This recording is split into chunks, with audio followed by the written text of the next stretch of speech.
welcome to another episode of your favorite podcast, Democracy Games. On Democracy Games, we empower citizens to participate actively in politics. My name is Benedicta Nguemo Adyo. I will be your host for this episode. On this episode, we will be discussing the topic titled Democratic Backsliding in Africa. With me on this episode is an important guest who is going to be giving us insight into this topic. I hope you listen and you get value. Well, my name is Austin Aigbe. I currently work or consult for the West Africa Democracy and Solidarity Network, WADEMOS. I belong to a feminist lab, the Feminist Lab, and also I'm proudly a male feminist and proudly a Democrat, someone who believes in freedom. Great. Thank you so much for accepting to be here on this show with us. We're going to dive straight into what we are here to discuss. Sir, can you give us a background to the term democratic backsliding, what it means in the African context? Thank you. What is democracy? Democracy, from the popular conversation or definition, came from a former US president where he said that democracy is for a government of the people, by the people, and for the people. So if you understand that as a concept of democracy, even though there are new concepts of liberal democracy and all of that, but let's stay with Lincoln's philosophy of democracy. If we stay with that, when you say democratic backsliding, it therefore means that the government of the people, by the people and for the people is no longer true. It means that there are certain things that is setting it back. The word backsliding means that there's a retroactive nature. It is, there's a song that one of those dances many years ago, I don't know how old you are now, but a song they say backsliding, so you dance it back. So all of the gains of democracy is now being taken steps backward. What that means is that if democracy is for the people, it means that democracy is no longer for the people. That's backsliding. If democracy is a government that is supposed to be elected by the people, it means that it is no longer elected by the people. It doesn't mean that elections are not happening. Hello? Yeah. It means that, yes, elections are happening, but there are fundamental principles that undermines the power of the people to truly choose their leaders. One of those is the courts. Today in Nigeria, we now have courts deciding to become governor. We have had in this case a very true democratic backsliding example where someone who came fourth, came fourth in an election, became the governor of a state by way of court pronouncement. These are tendency of democratic backsliding. And simply, like I said, democratic backsliding means that the features of democracy are gradually taking steps backward in a way that is no longer meeting the ideological content of democracy. Thank you so much for that background. Building on that, sir, what do you think? This democratic backsliding in Africa right now? What do you think are the indicators? Do we have like indicators of democratic backsliding in Africa? So, fantastic question. So, what are the indicators? Yes, sir. So, first, democracy provides an opportunity for freedom. Freedom of association, freedom of speech, freedom of the press, and all of that. And he talked about civic responsibility, wherein the people determine the course of action. So what that means is that if there's going to be policy, the people is first. If there's going to be any decision, whether in economy, in environment, whatever sector, the people is number one. Yeah. But when you gradually begin to find out that on May 29th, 2023, a decision was reached and the people were never part of that decision, that is a sign or an indicator of a democratic backsliding. What do I mean? An important policy came out that day, May 29, 2023, wherein the government said subsidy is gone. No matter how good a policy that was, did it include the people? If it didn't include the people, it's a sign of democratic backsliding. When you see journalists being arrested or taken away, they don't even know where a journalist on the street was just picked up by plain-clothed individuals, whether they represent the police or the DSS, and suddenly for months you can't find a journalist. It is signs of democratic backsliding. Or when an election takes place and you are very sure that the things that has happened has not to do with the vote of the people, that's a sign of democratic backsliding. Anytime there is a lack in freedom, the choices of the people, the introduction of the militarization in politics or in governance system, that is democratic backsliding. And in all of this, democratic backsliding tend to weaken democracy, as it were, thereby removing the people from Lincoln's definition, the government of the people, by the people, and for the people. It becomes, you now twist it round to become the government of the cabal, by the cabal, and for the cabal. As at this time, we know that democracy, even though you have elections.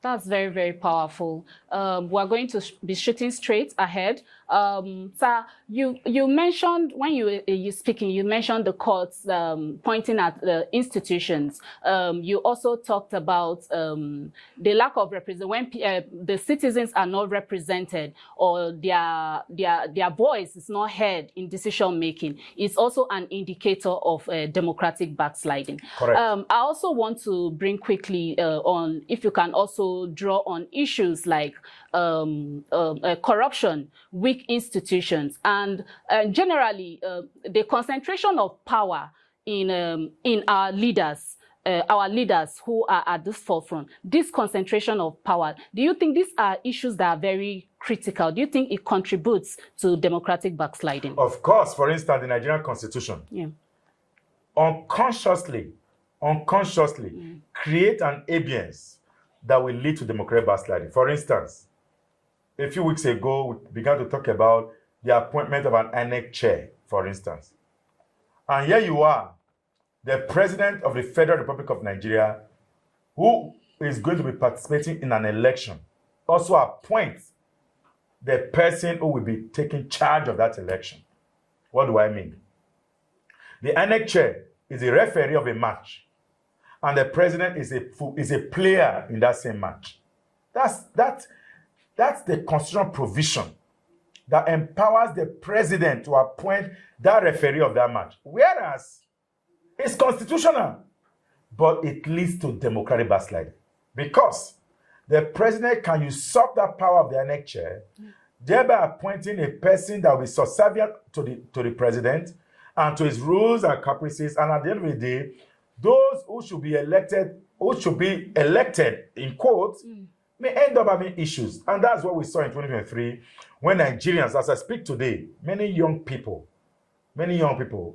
are skeptical about the kind of democracy we have. They give example of the 2023 elections that they came out en masse to vote and their vote did not count. The reason why they say so is not because they didn't vote. It was because one of the aspect of integrity where young people were relying on, which is technology. Youth and technology is highly correlated. Every young person you see on the street having a mobile phone, in fact, that fellow, male or female, literally live online. So the INEC came about with technology and eventually said that this will happen in elections, and young people were so enthusiastic, they went out to vote with the thought that by the time they are done with voting, they could go online and verify those results. When those results were undermined, that quest to believe in democracy crashed.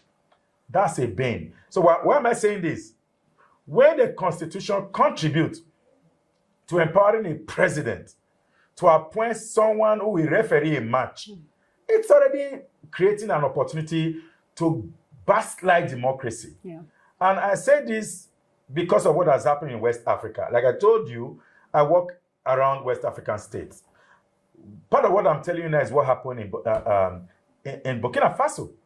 A president suddenly discovered that it was loved by the people. He decided to go for a third term, and the military struck. Democracy went off. In Mali, in 2018, there was an election that was highly undermined. I'm actually looking for choice of words. The opposition alleged voter manipulation and all of that. 2 years afterward, there was a coup in that country. Democracy died. In Niger, there was a president who won election, and eventually there was a high level of governance challenge. Good governance was no longer there. When you say good governance, again, there's bad governance. Good governance was lacking. I mean, provisional water, because the greatest advantage of government, or what government brings to the table, majorly, is the welfare of the people, the security and welfare of the people. If those two are lacking, then what's the essence of government? In Niger, the military struck, democracy went off. In Guinea Conakry, the same thing happened. There was a president who had run for third term and wanted to continue, military struck. In Nigeria, you have heard of stories about an attempted coup. Yeah. Why? Because of democratic challenge, governance issues. People feel that there is no more government. Yeah. And that is a bane of democracy. Just a few days ago, there was an Anambra election where 2,800 persons were registered.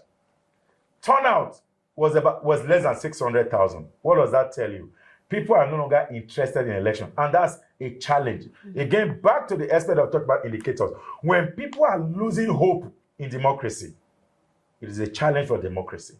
When people no longer see election as an opportunity to select their leaders or elect their leaders, it's a democratic backsliding, and it's an indicator. Thank you very much, sir, for giving this value to us this afternoon. I'm going to shoot ahead. You talked about security and welfare of the people, and where you also make great examples of countries in Africa that have indicators of democratic backsliding. But I also want to bring this, as we're looking at democratic backsliding, do you think there are ways that we can, as citizens and as institutions, we can resurrect ways or checks and balances that we can bring into democracy now, and like ensure that the government or our leaders, we check them and we make sure what needs to be done in the process of democratic process, like it's done accurately, in a way to avoid or to address the decline of democracy. There are principles. Like I said, democracy is a government of the people, by the people and for the people. That is more like a generic definition. If the people can no longer choose their leaders, it's a problem.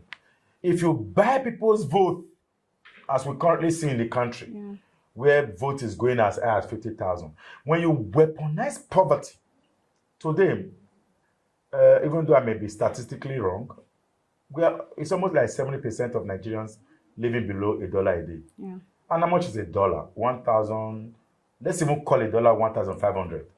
If you live below 1,500 naira a day, you live below poverty. So, how much is the minimum wage? National minimum wage? 60,000. If you divide 60,000 by 30, so you have 2,000 a day. So you assume that those who earn national minimum wage are not poor. It's an assumption. But I have said that if you earn 150,000 naira in this country today, you are poor. I say this not with any empirical evidence, using the statistical model of $1 a day. I say this because of the actual feeling. So if you live in Abuja and your office is somewhere in Maitama and you live somewhere in Maraba, every day you are going to spend more than 1,500 for transport. So what about your feeding? So what about other things? If everything you do is just transport, you are poor. And that's where I'm going. So 1,500 naira cannot, I repeat, cannot take you from Maraba to Maitama and back in a day. Because I know that from Maraba to central area, maybe about 700 or 800 or 1,000 naira. Let's even keep it at 500. From central area to find a way to Maitama, maybe you spend another 500, that's 1,000. If you are going to return, that's already 2,000 naira per day. So you have not eaten. So if you earn a minimum wage of 60,000, you are poor. So more Nigerians live below 60,000 a month. So which means they live below 2,000 naira a day. That is a problem. So what do? Solve the problem of the greatest number of people. And that is why you need to pull up more people out from poverty, so that those who accept money, including 2,000 naira to vote, is the challenge. Yeah. And most of people may listen to this podcast who don't have a problem with poverty, but yet they don't vote. You create the same problem that undermines democracy. And why? Every time you don't vote, you have actually voted for the other candidate. When you refuse to vote, you have voted. And cybernetic in planning says, if you fail to plan, you have actually planned, because the alternative. Yeah. Those who don't sow now, where it is time to sow, will not reap when it is time to reap. It's a decision. Yeah. So when you bourgeois, they have in Abuja, elsewhere around the world, in the country, those who are able to run their own government, I say run their own government, those who can provide water for themselves, they have their generator, provide water, they have their borehole. Some people have 2 boreholes in the compound. They have about 2 or 3 generators. They have 24 hours electricity. They have solar energy. They have everything. They provide police and security dogs for themselves. So which means they provide security for themselves. They provide welfare for themselves. Those are the 2 major jobs of government. If you miss it, where then is government? So to government, an elected official, ensure the welfare and security of people as at the height of your administration. Ensure that more Nigerians are out from poverty in such a way that we don't have to have 70% of Nigeria living below $1 a day. That way, you begin to have an educated people, not educated poor people. There are many educated people in this country who are poor. And once you are poor, your dignity and integrity is literally taken away. If you can't eat or feed yourself 3 or 2 square meals a day, it's a challenge. And those are pointers to democratic backsliding. That when the government is unable to take care of the welfare and security of its people, it's a challenge. And to the government, ensure the inclusion of youth. Because we are told while we are much younger, that the youth are what? The leaders of the tomorrow. Leaders of when? Tomorrow. I don't know when tomorrow will come. Because tomorrow is always today. When you say tomorrow, you say hold on to tomorrow. But then you say tomorrow, you say it's today now. You said tomorrow, so it's back to today. We need to, as much as possible, begin to include our young people in the affairs of the state. That way we'll be able to push for a democratic, stable country like Nigeria. Thank you very much. You've heard it from the horse's mouth. We also talked about security and welfare being the core of governance. For every government or for every leader should have security and welfare of the people at the forefront of their governance. And we're approaching to the end of this, and I would want Mr. Austin here with me to address the regional bodies we have, the place of African Union and ECOWAS, their roles generally that they play in defending democracy. Let me begin with the bigger brother, which is the African Union. Yeah. Recently, Mali is facing the worst catastrophic in history. The rebels, the insurgent group has literally taken over fuel supply to Mali. And the military administration, I told you a few minutes ago, that in 2018, there was an election that was not generally accepted, and the military struck. Fast forward to today, 5 years after, the military is facing the greatest challenge of insecurity, for which it rose to power. The militia group, the insurgency in that country, have taken over the control of petroleum products. Citizens of Mali no longer have access to petrol. The country is dropping. AU, the African Union, has intervened, calling for member states to quickly come into Mali to see how they could solve the greatest need for the greatest number of people, because part of those who suffered these issues are the people. and we say the government of the people, by the people, and for the people, even though we know that Mali is not in a democracy. The African Union, which of course Mali fall within the cluster of the African Union, I mean the ECOWAS as it were. Mali, Burkina Faso, and Niger has said that they no longer want to become members of ECOWAS. Yeah. By so doing, whatever happened in these three countries doesn't concern ECOWAS. So for instance, no matter what's going on in Mali today, it doesn't concern Nigeria. Because Nigeria is a member of ECOWAS, a very strong member of ECOWAS, even though it's also a member of the AU. Now, if Mali fall to insurgency group like we have in Afghanistan, what does it portend for ECOWAS? It may be catastrophic. That is where I think ECOWAS and African Union need to intervene. Return these countries to democracy so they contribute to developing or expanding the regional body or the regional architecture. ECOWAS celebrated its 50th year this year. And part of the conversation is reimagining the institution called ECOWAS. What should be the role of ECOWAS? If there's poor governance in a country like Nigeria, can ECOWAS intervene? As of now, no. And that's the problem with Mali, the problem with Burkina Faso, the problem with Niger. If ECOWAS is not able to intervene where you have poor governance system, where you have bad governance, how can they intervene when the military takes over?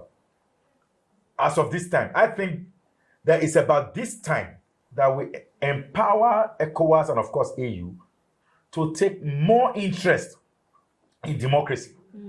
ECOWAS used to be the pride of democracy in Africa. All other regions, SADC and elsewhere, Horn of Africa, they were all relying on ECOWAS. But today, it's no longer the fact. But however, ECOWAS can still bounce back. I like to use the opportunity as young people to study the role of ECOWAS.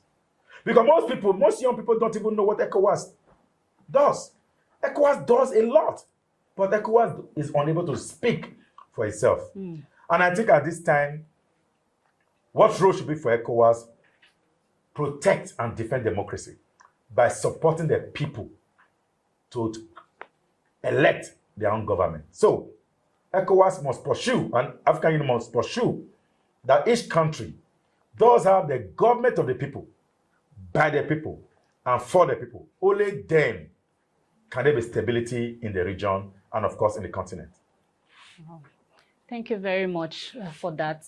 You just heard him. He talked about empowering the African Union and ECOWAS as the pillar of democracy that should defend democracy for the people to be able to elect their own leaders. In that way, we can be able to do away with bad governance. And then building on that, we are just going to round up with this last question for Mr. Austin to give us ways which I know he spoke about that, but as key to this conversation, to give us ways in which we can strengthen democracy outside of the regional bodies that we just talked about.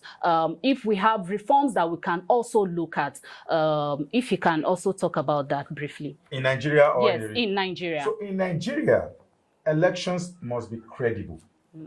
We must have an election of integrity. That's number one. Young people owns the future, and the future is today. Young people must organize. Ensure that you participate in electoral process. You participate in community development. You engage in with your civic responsibility. You pay your taxes too. Because it's not enough to vote, it's also enough to pay taxes. Because there are responsibilities that matches what you are supposed to expect. The future of Nigeria lies or rests squarely on young people. You are the future that this country hopes for. And that future is now. I use the word election because it's almost like the basis for our leadership selection process. And the greatest bane of Nigeria today is in our leaders. The youth, you can change the dynamics 2027 is a few days or a few months or a few years, depending on how you look at it. The time to organize is now. Stop agonizing. Start organizing. Nigeria will be better for it. Wow, that's very powerful. I'm going to use the last cut he did. Stop agonizing and start organizing. That is very, very powerful and very, very important for us as youths in Nigeria and Africa as a whole. Especially now for Nigeria that we're looking towards the 2027 election. We're hoping to have a very credible election where we, the youths, are going to vote who we want, and that person is clearly represented in the results that will come out. But that can only be possible if us as youths participate in governance, do your civic duty, and begin to organize and not antagonize. And on this basis, we'll come to the end of this podcast. I remain your host, Benedicta Nguemo Adyo.